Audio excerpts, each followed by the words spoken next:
At 3:30 a.m., the German officer on night duty at Army Group Center's headquarters put down his cigarette, adjusted his cap, and wrote a short line in his diary. The Russians are strangely quiet tonight. Outside, the Belarusian forest stood utterly still. Not a single flare. Not a single sound. The eastern horizon was only a dark outline of pine and mist. 20 minutes later, the ground began to move. At first, it felt like distant thunder, a tremor that rolled through the wooden barracks and rattled the glasses on the table. Then, in a single heartbeat, the entire horizon burst open. 9,000 Soviet guns fired at once. The sound was beyond human comprehension, not explosions, but a continuous metallic roar, a wall of sound that shook the earth. The officer dropped his pencil. The lamp above him swung violently, scattering light across the map of Belarus, Orsha, Vitebsk, Mogilev, the names that would, within days, cease to exist as German positions.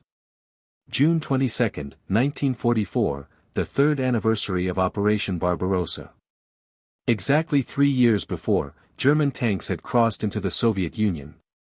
Now, on the same date, the Red Army was sending the favor back, with interest. For weeks, German intelligence had reported nothing unusual. Reconnaissance planes saw only empty roads, quiet villages, and small troop concentrations. The Soviets had gone silent. Their artillery positions seemed abandoned. The Luftwaffe pilots joked that the Russians were too tired to fight. One lieutenant wrote to his wife the day before the attack. "The front is calm. Maybe the war will end this year." It did, for him, the next morning. When the bombardment began, German lines disintegrated within minutes. Men stumbled from bunkers, deaf and half-blind. Shells landed faster than they could count. The air smelled of cordite, damp soil, and burning fuel. Communication wires were torn apart. Command posts vanished under tons of shrapnel. At 3:47 a.m., every Soviet gun shifted fire, from the front lines to the rear trenches. That's when the infantry came. They rose from the fog like a moving forest, waves of men, silhouettes against the flames. Entire divisions surged forward, shouting over the roar. Tanks followed, their tracks grinding over the shattered ground, crushing the remains of trenches. Inside one German bunker near the town of Rogachev, a radio operator screamed into his headset, begging for artillery support. All he heard was static. In the chaos, an officer tried to re-establish order. "Hold your positions," he shouted, but no one could hear him. Within minutes, his company was gone. Reports that did make it to headquarters read like eulogies. Position 83 lost. No survivors. Battery 14 silenced. Personnel missing. Request permission to withdraw. The response from Berlin never came. By dawn, the smoke had swallowed the entire horizon. The river Dnieper glowed faintly orange from the reflection of fires. Soviet Katyusha rockets screamed through the air, leaving trails of white smoke that split the morning sky. For 10 minutes, the bombardment paused, only for the Russians to adjust their aim and begin again. Survivors would later say it was not a battle but an erasure. Private diaries found afterward described the same nightmare. The ground opened under us. We couldn't tell what direction the fire came from, everywhere. The sky itself was burning. The Soviet 1st Belarusian and 2nd Belarusian fronts had launched Operation Bagration, an offensive so vast that it made D-Day look small. Nearly 2.3 million men, 6,000 tanks, and 9,000 aircraft concentrated on a front the Germans thought secondary. Army Group Center, the pride of the Wehrmacht, was about to be annihilated. At 5 a.m., a captured German forward observer was brought before a Soviet colonel. His uniform was shredded, his face gray with shock. "We didn't know," he muttered. "We didn't know you had this many guns." The colonel didn't answer. He simply pointed at the horizon, where another barrage was already rising. In the German rear, confusion turned to panic. Units called for air support that never came. Fuel trucks exploded on the roads. Columns of retreating vehicles clogged the highways. An entire army, 800,000 men, found itself trapped in a storm it didn't understand. Meanwhile, in Moscow, Stalin was silent. He had ordered the attack to begin on the exact day, and hour, that Germany had invaded 3 years earlier. It was not coincidence. It was symmetry. Back on the front, the German officer who had written that line in his diary hours before tried to flee. He ran toward the river, through fields of burning wheat, clutching the notebook to his chest. He would die before noon, hit by a mortar shell near the bridge at Shklov. His diary was later found by a Soviet soldier. The last sentence on the page, written in pencil so faint it was almost invisible, read: "If this is the beginning, then there will be nothing left." By 7 a.m., 40 miles of German fortifications had ceased to exist. At noon, Radio Berlin received a brief, frantic message from Army Group Center headquarters, broken by static and explosions. It lasted only 12 seconds. Then, silence. The city of Minsk, still 200 kilometers away, waited unknowingly for its turn. And in Berlin, the morning newspapers reported: Eastern Front, stable. But nothing about that day was stable. By the time the sun rose fully over Belarus, the front line that had stood for 3 years was gone. Entire divisions had vanished. Tens of thousands of men were dead, and the Red Army was advancing faster than any army in history. The war on the Eastern Front had just changed forever, and no one in Berlin had any idea what had begun before dawn. Where are you watching from? Let me know in the comments below, and don't forget to subscribe to this channel. They called it Maskirovka, deception. But it was more than camouflage. It was an art form. The art of making your enemy believe in a ghost, and then killing him with the real one. For 6 months before the June offensive, the Red Army prepared the greatest illusion of the war. In the forests of Belarus, they built not only roads and bridges but entire phantoms, fake tank units, wooden airfields, cardboard artillery. From the air, they looked real. From the ground, they were perfect bait. German reconnaissance dutifully photographed them and reported, no signs of major buildup. That was the point. While the Germans watched shadows, the real armies were moving at night. Trains unloaded thousands of tons of equipment far behind the front. Soldiers marched under blackout conditions, their boots wrapped in cloth to muffle sound. Even local villagers didn't know what was coming. Everything that could give away movement, from radio chatter to the smoke of cooking fires, was banned. Marshal Konstantin Rokossovsky, commander of the First Belarusian Front, later said, "We did not hide the truth. We replaced it." By late May 1944, for massive Soviet fronts, 1st Baltic, 1st, 2nd, and 3rd Belarusian, were secretly converging on the same target, Army Group Center. Over 2 million men. 6,000 tanks. 5,000 aircraft. A concentration of force unseen since Stalingrad, and yet the Germans saw nothing. How? The Soviets had turned deception into science. Fake radio networks sent hundreds of meaningless messages across different sectors, simulating non-existent armies. Entire divisions spoke in Morse code, while the real ones remained silent. A special unit of signalers, trained actors of war, played out the illusion for German ears. Meanwhile, near Ukraine, a decoy offensive gathered deliberately noisy strength, tanks rolling in circles, columns of trucks driving by day, creating dust clouds for enemy pilots to report. The Germans took the bait. They reinforced the southern front, convinced that the Red Army's next strike would mirror its last.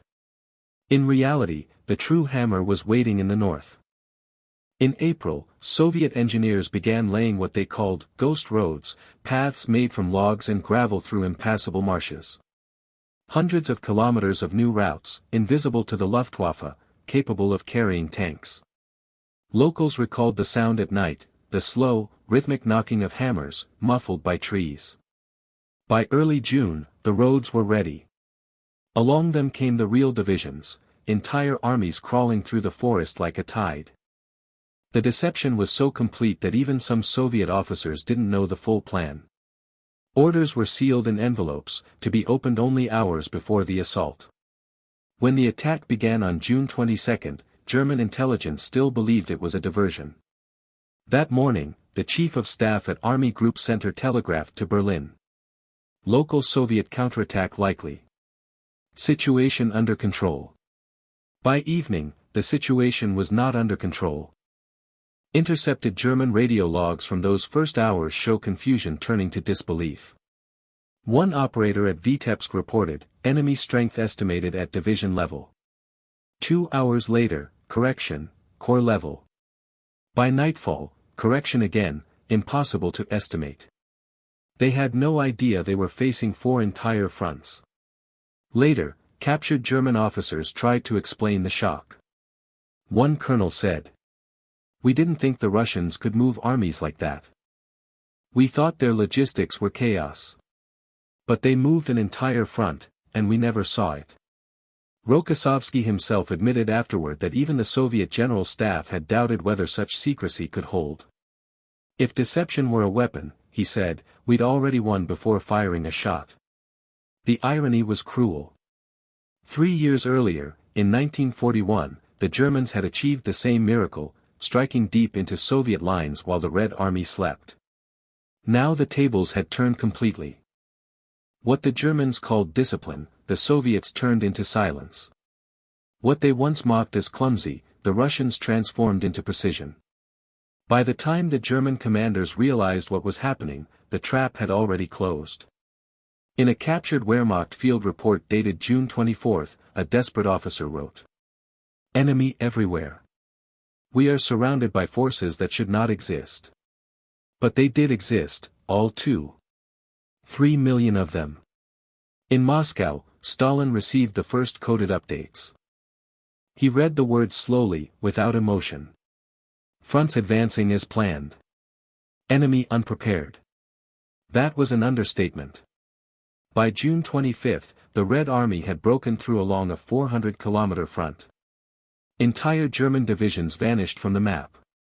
Still, Berlin refused to believe it. The OKH headquarters insisted the attack was limited in scope. Reinforcements were ordered too late, to the wrong place. In the forests and fields of Belarus, the illusion had become reality, and the German center was already collapsing. As night fell on June 24, the horizon glowed red. The air trembled with the thunder of artillery that did not stop for hours. Soviet commanders stood over their maps, tracing the advancing arrows with gloved fingers. They had fooled the enemy so completely that even success felt unreal. And somewhere behind those lines, in a quiet field tent lit by a single lantern, an officer wrote to his wife. "Tomorrow, we will move west again. But this time, not as ghosts." By dawn, 4 Soviet fronts were advancing at once, and the Germans, still staring at their decoys, believed it was all a trick. They were right about one thing, it was a trick. They just didn't know it was the last one they'd ever fall for. The sky over Orsha was not gray, it was black. Not from clouds, but from smoke. By dawn on June 26, 1944, the city burned like a furnace. Inside the German headquarters, order had collapsed.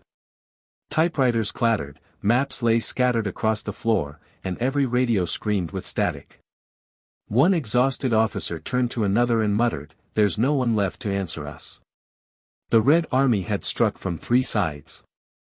From the north, tank brigades of the 5th Guards Army. From the south, infantry pushing through swamps once thought impassable. From above, Soviet bombers turning the roads to rivers of flame. Orsha had been the anchor of Army Group Center's defense, the vital crossroads linking Minsk, Smolensk, and the entire German front. Now it was collapsing under its own weight. By noon, the streets were chaos, burning trucks, scattered helmets, horses screaming, and men stumbling through the smoke with their uniforms torn. The air reeked of oil and iron. A single line appeared in a Soviet report that day. Orsha, taken in fire. In the German command bunker, the telephone lines were dead. The colonel in charge tried the Luftwaffe, nothing. He sent runners, none returned. The sky above shook with the thunder of artillery. By 1 p.m., the 11th German Army had ceased to function. Its supply routes were gone, its divisions had melted into the forests. Messages sent to Berlin grew shorter with each hour. Enemy breakthrough confirmed. Losses severe. Request permission to withdraw. At 14:37 came the reply from Hitler's headquarters. Refused. Stand fast. No retreat. General Ernst Busch read the telegram twice before folding it. Then, he said quietly, "We die here."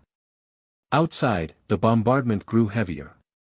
The ground shook with each impact. Soviet Katyushas screamed in waves, their trails slicing through the haze. Every building that still stood trembled like paper. Engineers tried to throw a bridge across the river. They worked silently, under fire, their faces gray with exhaustion. When the first vehicle crossed, the bridge snapped, taking 8 men into the current. The river swallowed them without a sound. By nightfall, Orsha no longer resembled a city. It was a field of glowing rubble. Telegraph poles smoldered. Carts and dead horses lay in the streets. Ammunition cooked off in bursts that sounded like distant applause. A German lieutenant who escaped later wrote, "We had no sense of time. The sky never turned dark, only orange." For the Soviet soldiers moving through the ruins, it was like walking through a graveyard still on fire. Their orders were simple: encircle, destroy, advance. One officer, reading a captured German manual, laughed and said, "They wrote everything about us, except how to stop us." At midnight, the last defenders tried to flee west. Small groups crawled through fields and forests, leaving their wounded behind. Some reached the next village, most vanished in the marshes.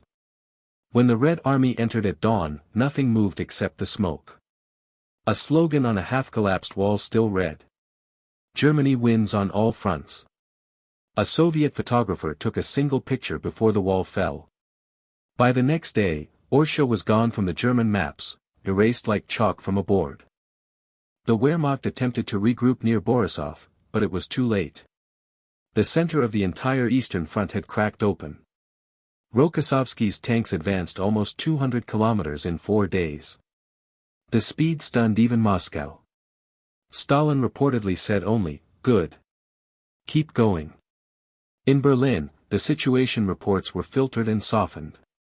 Newspapers printed, "Local Soviet advance repelled." The truth, that the Germans were being wiped out, would take weeks to reach them. A field radio log captured in the ruins of Orsha carried one final message. "We have no lines, no fuel, no contact. We are surrounded." That was the last transmission from the Fourth Army. By the end of June, the Red Army stood at the gates of Minsk. What had once been the strongest formation on the Eastern Front was now smoke drifting over burning forests. A captured German officer would later say, his voice barely above a whisper, "We didn't lose a battle. We disappeared." And in the silence that followed, even the victors seemed stunned by what they had unleashed. On July 3, 1944, Soviet troops entered Minsk. By the time the red flags appeared above the city, 100,000 German soldiers were already trapped behind them.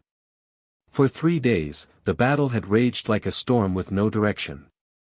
The German retreat westward had turned into a stampede, units mixing together, divisions vanishing, officers running without orders. Roads were clogged with wrecked trucks, burned wagons, and thousands of men on foot, moving without maps, without food, without hope. The encirclement had begun almost invisibly.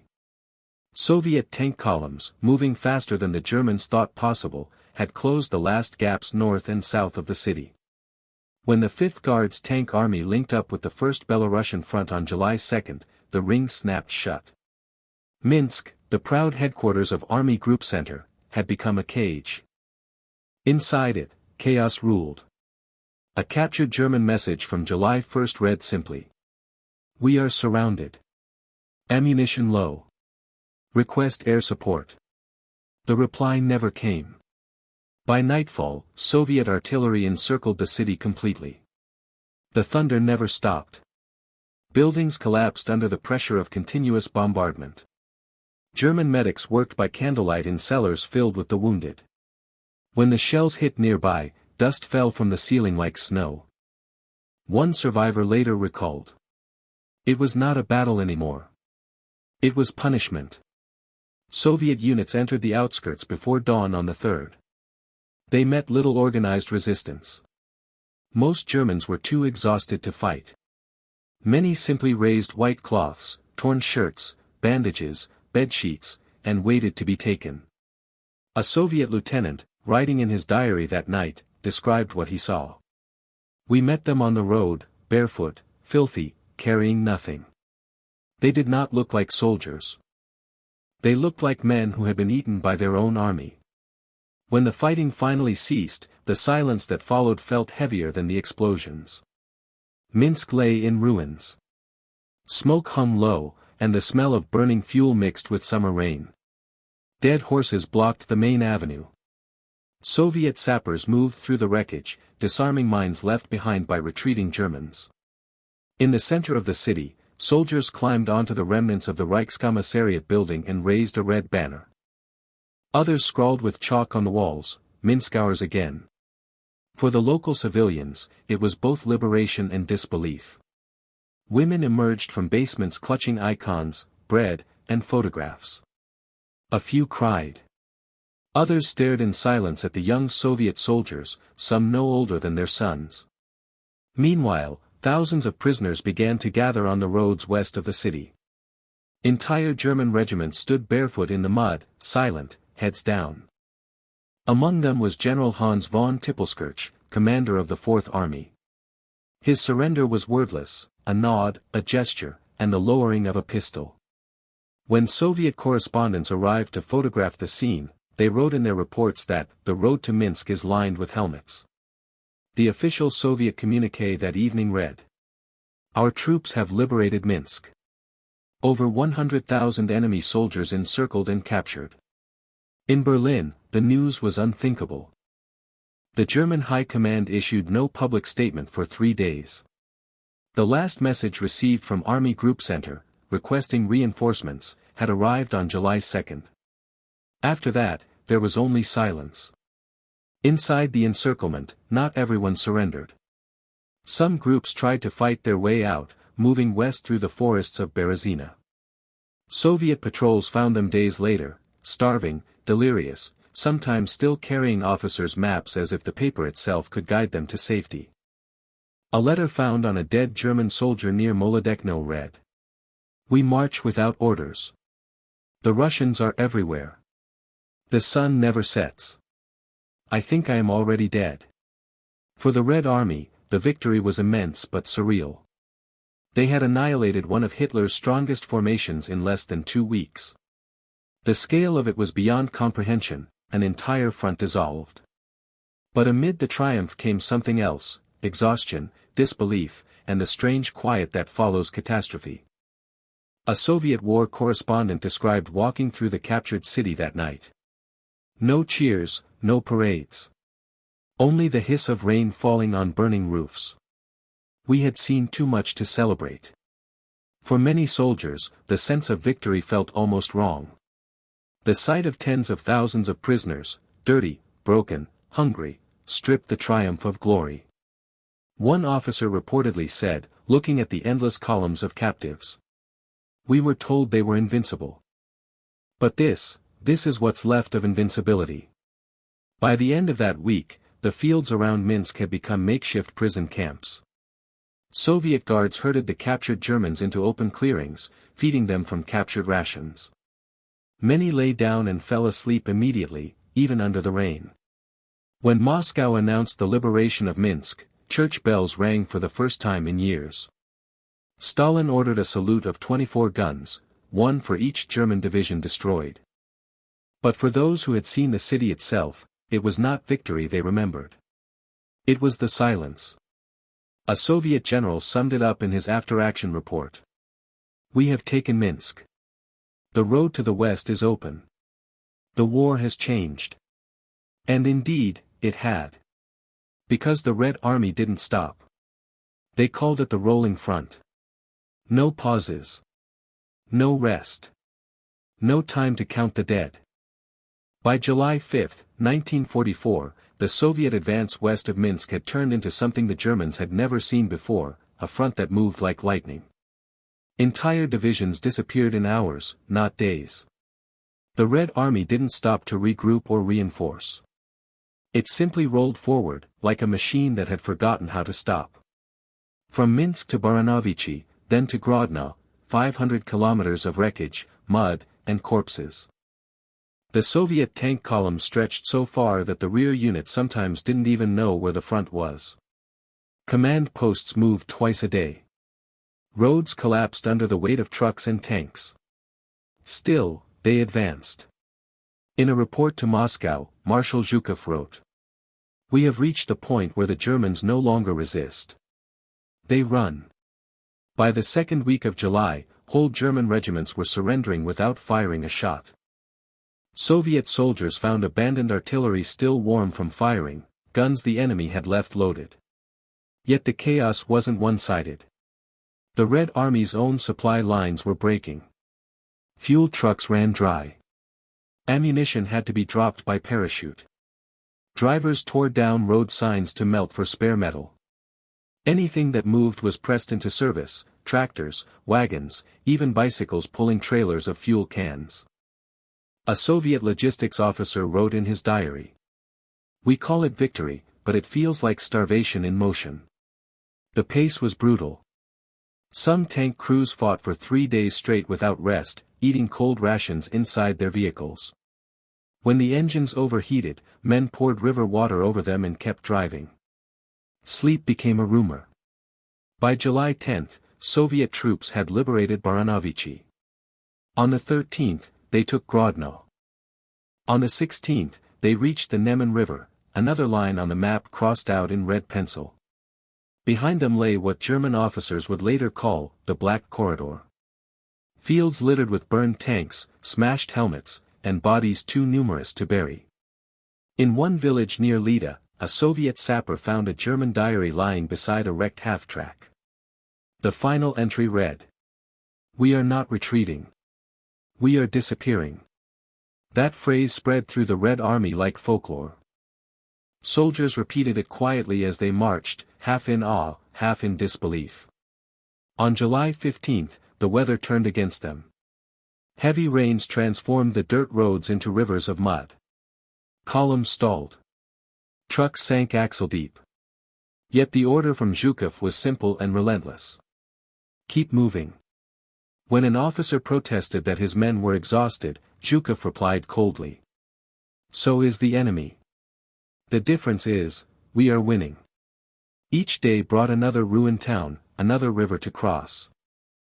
Engineers built makeshift bridges from tree trunks and scrap metal. In some places, tanks forded rivers underwater, crews sealing the hatches and holding their breath. The Germans tried to regroup near Białystok, but they had nothing left to regroup with. Their new, defensive lines, existed only on maps. What arrived instead were fragments of shattered divisions, men without officers, units without names. A captured field report from the Wehrmacht's 9th Army read, "Enemy pressure constant. No line can be established. Command uncertain of positions." By mid-July, Soviet reconnaissance planes were spotting empty trenches. The German defense had dissolved into smoke and confusion. Even Luftwaffe pilots reported, no ground forces visible. Only fires. On July 18, the Red Army crossed into what had once been eastern Poland. Civilians stared at the passing columns in stunned silence. For 3 years they had seen only retreating soldiers. Now, for the first time, they saw an army moving west. One Polish farmer later recalled, "We heard engines all night. It was like the earth itself was marching." In 23 days, the Soviets had advanced more than 500 kilometers. No army in history had moved so far, so fast, on land already destroyed by war. But victory came at a cost. For every mile gained, there were bodies lying in ditches, German and Soviet alike. The Red Army was devouring itself as it pushed forward, burning through fuel, food, and men faster than Moscow could replace them. Still, morale was unstoppable. Every soldier felt it, the war's tide had turned forever. They could smell Germany now, just beyond the horizon. A correspondent from Pravda wrote after visiting the front. They do not speak of rest. They speak of Berlin. The Germans called it the summer of annihilation. Historians later called it Operation Bagration. For those who lived it, it was simply 23 days of thunder and exhaustion, of roads that disappeared into smoke, of soldiers who slept standing up, of victory that felt almost too fast to be real. And when they finally reached the Vistula River, standing on the new border of Poland, the soldiers looked west and saw the clouds glowing in the sunset. Someone whispered, "Germany is next." By July 28, the Soviet spearheads had reached the outskirts of Warsaw. The once unbreakable German Eastern Front was gone. And in its place, only one line remained, the last wall before Berlin. In Hitler's headquarters, the map still showed the front near Minsk. But Minsk was gone. By mid-July 1944, Berlin had lost contact with half its eastern armies. Teleprinters clattered in empty rooms, transmitting to divisions that no longer existed. The situation reports that reached the Wolf's Lair were weeks old, rewritten to sound hopeful. Hitler still believed the Red Army had suffered heavy losses, and that the counteroffensive was possible. The generals around him knew better, but silence had become their only defense. At a staff meeting on July 14, Hitler struck the table so hard the ink bottle burst. "The line will hold," he shouted. "It must. The Russians are exhausted." No one replied. The truth was that there was no line anymore. From Vilnius to Brest, the German front had simply dissolved. What remained were pockets of men fighting in forests, guided only by rumors and fading discipline. In the east, entire divisions were marching west without orders, chased by an army they could no longer see, only hear, somewhere beyond the smoke. General Heinz Guderian, recalled to assess the situation, described it later in his memoirs. It was not a front. It was a wound, bleeding faster than anyone could stop it.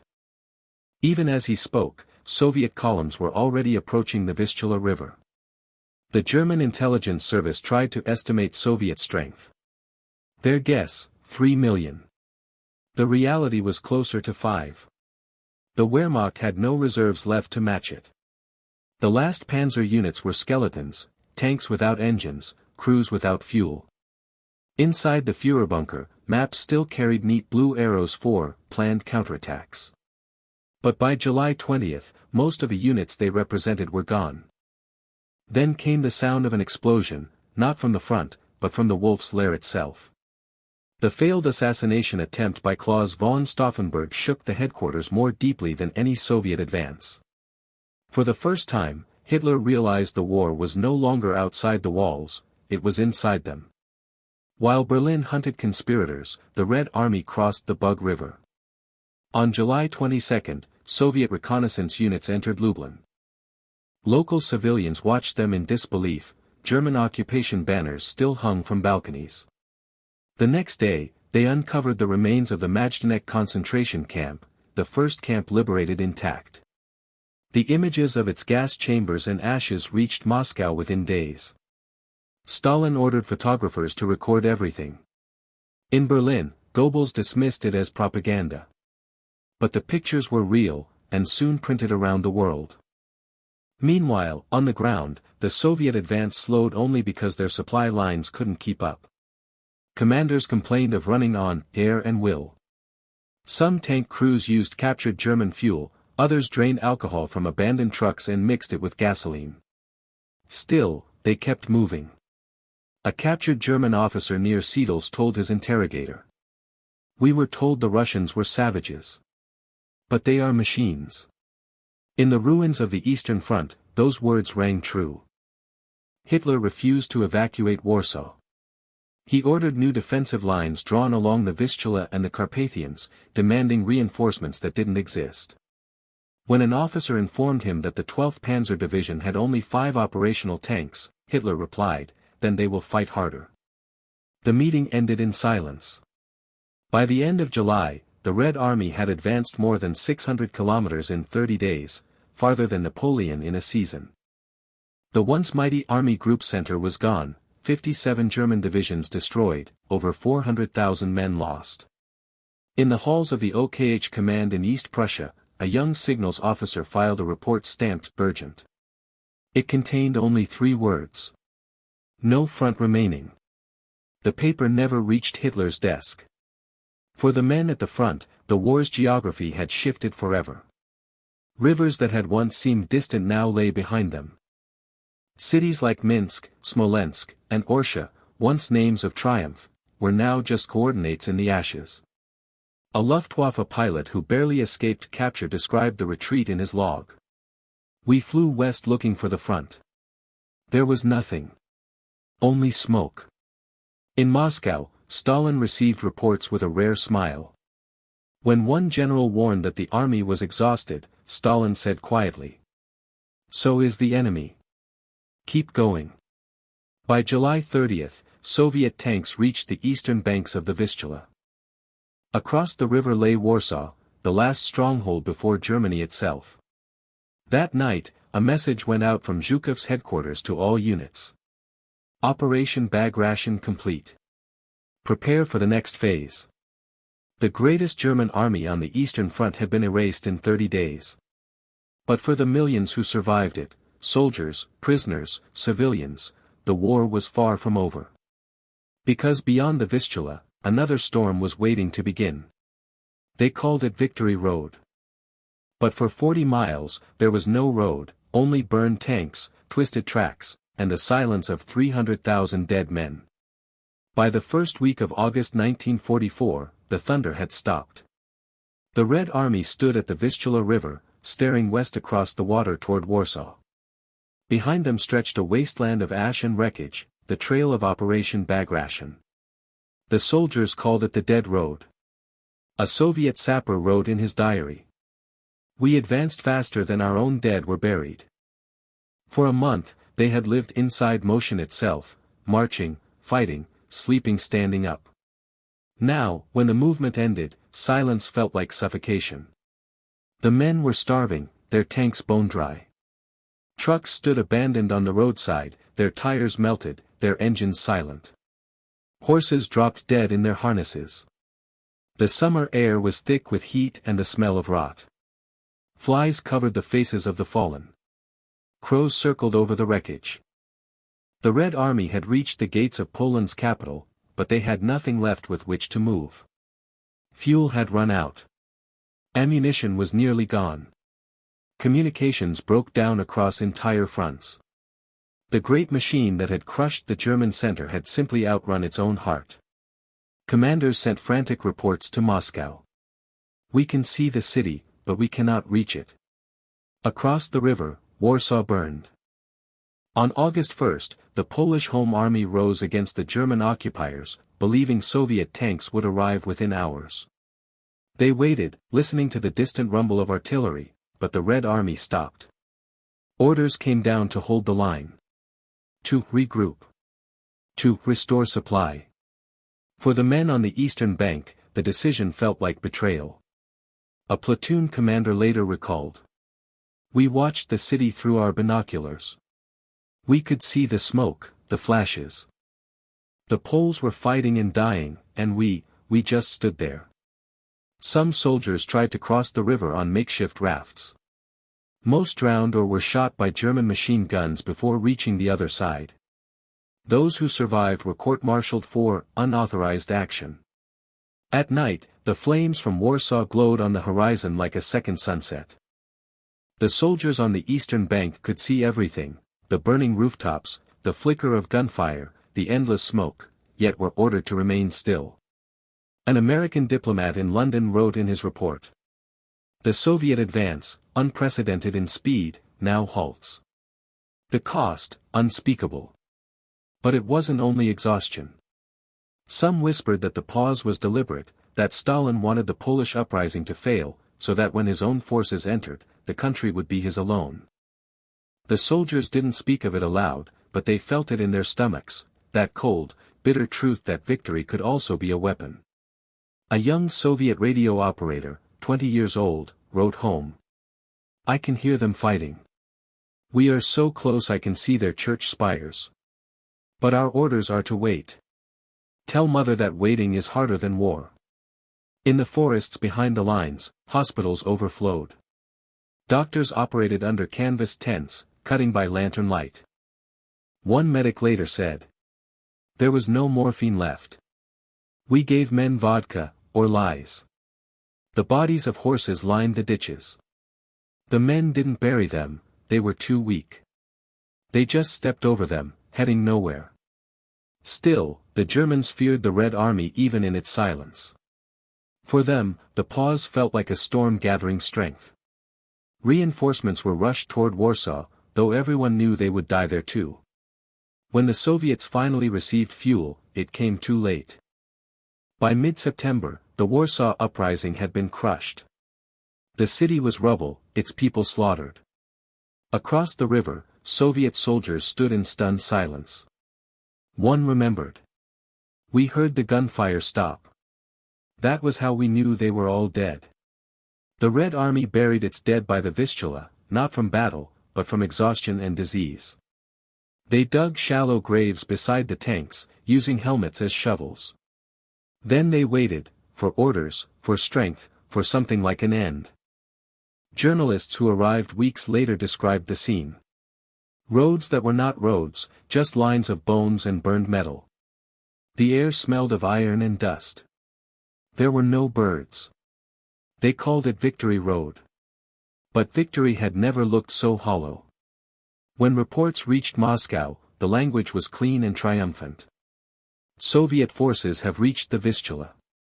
Strategic objectives achieved. Nowhere did it mention the fuel, the hunger, the waiting, or the city burning across the river. For the men who stood on the banks of the Vistula, watching the glow fade over Warsaw, it was not triumph they remembered, but stillness. A Soviet captain wrote his final note that summer. "We thought victory would sound like thunder. But it sounds like nothing at all." And beyond the smoke, Warsaw kept burning, unseen, unanswered, alone. In Soviet newspapers, the headlines shouted total victory. But the numbers never added up. By the end of August 1944, the Red Army stood at the Vistula, its banners raised over the ashes of Belarus. The state radio called Operation Bagration a decisive triumph, a historic blow, the destruction of Hitler's Eastern power. Every report sounded absolute. Final. Glorious. Yet inside the archives, the arithmetic told a different story. The German Army Group Center, for field armies, had ceased to exist. 57 divisions erased. Over 450,000 men killed, wounded, or missing. Thousands of tanks and guns lost, hundreds of towns wiped from the map. It was, as one American historian would later write, a victory larger than Normandy, and almost entirely forgotten. But the Red Army's own losses were staggering too, nearly 765,000 killed and wounded in just over a month. A cost too large to print in Pravda, too heavy to celebrate. One Soviet colonel wrote in a report to his superior. "We advanced on corpses, theirs and ours. We no longer distinguish which." The soldiers called it the March of the Living Ghosts. Official communiques praised their speed, 500 kilometers in 23 days, but in the field, speed meant hunger, thirst, exhaustion. The men moved not because of strategy, but because stopping was worse. From a diary found in the ruins near Brest. "We didn't march. We fell forward." A doctor from the First Belarusian Front described how men fainted during briefings, then stood up and kept listening. Fuel trucks arrived empty. Field kitchens burned the pages of German maps to boil water. The victory had no shape, only motion. Captured German officers, interrogated after the collapse, struggled to describe what had happened. One said, "We were beaten not by men, but by movement." Another whispered, almost in awe, "They came out of nowhere, and never stopped. The Soviet command called it the ideal offensive. But inside those same reports were notes that sounded like warnings. Personnel fatigue critical. Equipment unsustainable. Morale variable. And yet, orders kept coming, forward. Always forward. By August 10, the Red Army's spearheads were already beyond their logistical reach. The telephone lines ended miles behind them. Radios failed. Ammunition was rationed. The soldiers joked bitterly that the next battle would be fought with bayonets and curses. Still, the front did not break. It stretched, endlessly. On August 12, a field officer near Grodno counted how many men in his company were still awake after 7 days of marching. The answer, none. They had learned to sleep while walking. In one letter smuggled home, a soldier wrote to his wife. "We have crossed rivers, forests, and the border of what is human. But history would turn the page without them." While the world's attention fixed on the beaches of Normandy, no one in the West saw the fields of Belarus, where the war's true balance had shifted. American and British newspapers gave it a paragraph, sometimes a single line: "Heavy Soviet advance continues." A U.S. diplomat in Moscow confessed privately. If this had happened in France, there would be parades. Here, they bury it under smoke. For Stalin, victory was both truth and myth. He needed the glory, but not the grief. The official casualty figures were trimmed. The maps redrawn. Even some battle reports were rewritten to sound heroic. But the soldiers remembered differently. One artilleryman, interviewed years later, said quietly, "They told us we were heroes. But heroes don't dig mass graves for their own." As autumn came, the Soviet advance finally stopped on the banks of the Vistula. Across the river, Warsaw still smoldered. The soldiers were told they had made history. Some nodded. Most stayed silent. When the final report of Operation Bagration reached the Kremlin, it contained one simple line beneath the statistics. Enemy destroyed. Objective achieved. But between those words, in the silence between numbers, lay the truth. The truth of men who marched faster than their shadows, who carried victory on their backs like a burden they could never set down. An American military analyst would later write, "In 23 days, the Soviets destroyed an army larger than the one we fought in Normandy. And most Americans have never heard of it. The Red Army had done the impossible. But no one cheered for the impossible. It was too far away. Too foreign. Too costly." When the guns finally fell silent, Europe had shifted west, borders, power, memory itself. And no one would ever move faster again. There are no famous films about Operation Bagration. No parades in Times Square. No generals whose names the world remembers. But on the Eastern Front, they still whisper one number. 23 days. After the war, the soldiers who survived rarely spoke of it. They came home to ruins, to medals made of tin, to silence. The Western world had already chosen its story: D-Day, Normandy, the march to Paris. Cameras were there. Headlines were ready. Bagration had none of that. It was too far, too fast, too terrible. In Soviet textbooks, it became a paragraph. In the West, it became nothing. Yet for those who were there, the ghosts of 1944 never left. A veteran from the 5th Guards Army told a historian in the 1960s. "We crossed 500 kilometers in less than a month. No one believed us. They thought we were drunk or lying." He smiled, but his hands shook. The ground believed us. The dead did. Another, a German officer who had escaped the encirclement at Minsk, wrote in his memoirs. "That was the month Germany died. Everything after that was only dying slower." The numbers were beyond comprehension: entire armies erased, 500,000 prisoners, hundreds of towns leveled. But behind each figure was a face, a story, a silence. In the archives of Moscow, one can still find the final report of the operation. Objective, achieved. Enemy, destroyed. Duration, 23 days. Nothing about the mud, or the hunger, or the sound of boots walking over the unburied. Nothing about the rivers that ran red or the soldiers who forgot how to speak. Those who fought in it were told they had witnessed a triumph of socialist arms. Yet many remembered it differently. They remembered the endless roads, the nights without sleep, the weight of victory that felt like grief. A nurse named Valentina Petrovna, interviewed in 1978, said quietly, "We won so fast that we forgot to mourn. The earth never caught up with us." By the time peace came, Bagration had already turned into legend, too immense to fit into memory, too inconvenient to fit into myth. Stalin never wanted a story about human cost, the West never wanted a story it hadn't seen. And so, it vanished into maps and footnotes. In 1984, on the 40th anniversary, a Belarusian newspaper printed a small article. No photos, no speeches. Just a single sentence. In the summer of 1944, the land itself moved west. For most readers, it meant nothing. But for the few still alive from those days, it was enough. They knew what that meant, the thunder, the silence after, the feeling of standing at the edge of time.